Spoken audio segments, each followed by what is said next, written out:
Hi guys, thank you for being with us today. Before we start our presentation, I desire to ask you a question. Haven't you ever thought about dying?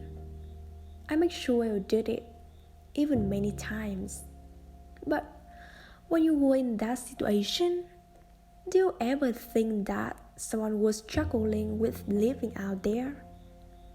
And the non-fiction book I want to interview you today is the memoir of such a person, a brave man like that. He is bound with an incurable disease, but he's still optimistic, fighting to the last moment until his breath becomes air.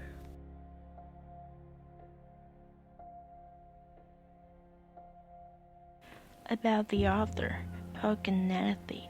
He was born in 1st April 1977 and died in 9 March 2015. He was an Indian American neurosurgeon and writer. He was a gifted doctor, a chief resident in neurosurgery at Stanford. As if that wasn't enough, he was also a great writer. However, his helpless destiny has prevented him from enjoying the normal life. He was diagnosed with terminal lung cancer in 2013, when he was a 36-year-old man on the verge of making big contribution to the world with his mind and hands. The book, When Breath Becomes Air, is completely the reminiscence of Paul about his whole life, from being a child to adolescent struggling in fear or making decisions. When he graduated from English literature and was on his way to becoming a neurosurgeon at Stanford, he met his future wife, Lucy, and in those reminiscences he was diligently searching for the answer to the question, what makes a life worth living? In the title, When Breath Becomes Air, breath stands for life. The breath is derived from the poem that becomes a memoir Kellier 83 by Baron Brock Revel. The poem reads, "You that seek what life is in death, now find air that one was breath." The difference between airs and breath is mostly semantic. Breath is simply air that has one flow through a living human. Therefore, the moment in which breath becomes air describes the act of dying, with breath representing life. People don't often think about their remaining time or whether they had had meaningful lives until they truly confront their mortality, as Paul does. When Breath Becomes Air is divided into two parts. The first part is about Paul Ganatini's childhood and career choice. Paul was born in the family of doctors, but he never imagined himself to be a doctor. In his quest to understand the true meaning of life, Paul Ganatini completed degrees in English literature and human biology from Stanford University. He also worked in an fMRI lab to understand the working of the brain. He believed literature provided the best account of life, while neuroscience laid down the most sophisticated rules of the brain. The second part, named Cease Not Until Death, is all about his fight. With cancer progressing, Paul found himself growing weaker. But that didn't stop Paul from living his life on his own. At one point, when his cancer became a little stable, Paul pushed back himself to the work. But fortunately, Paul did not fight alone. His wife, Lucy, supported him through thick and thin. Knowing that death is impending, Paul and Lucy chose to continue living and decided to have a child, Elizabeth Arcadia. About meaningful lessons, for me, When Breath Becomes Air is not the book. It's simply a reminiscence of a person reflecting on the verge of death and the concern of desire to live a meaningful life when he had no more days to live. Paul candidly insisted in the very first word that death is inevitable. He knew that someday he would die, when a bright future is slowly opening up. As a neurosurgeon, when he was wearing a white blouse yesterday, but today he's lying on the hospital bed with IV-stage lung cancer. However, that cannot stop him.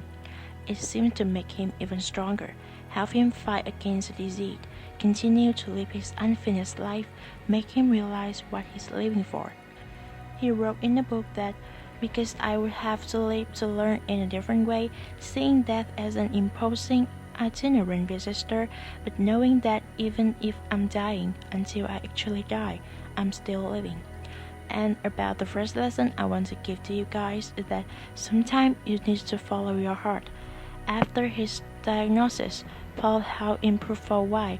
Not knowing how much time had left, he was left with a decision. Should he return to his residency position?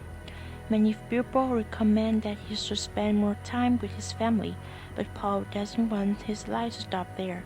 He decided to go back with the support of his wife and family. Paul's return to work is not because of the responsibility, but simply because of his love and desire to pursue his passion. And the second lesson is that be deeply in love. Just prior to his cancer diagnosis, Paul and Lucy were having problems in their relationship and on the verge of separation. Yet, Paul discovered lung cancer seemed to have healed them together.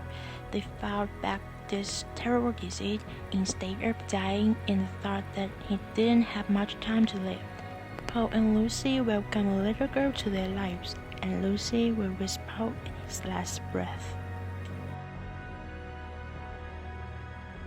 I don't know how Paul found the physical strength to write this book while he was so debilitated by the disease, but we're so glad he did.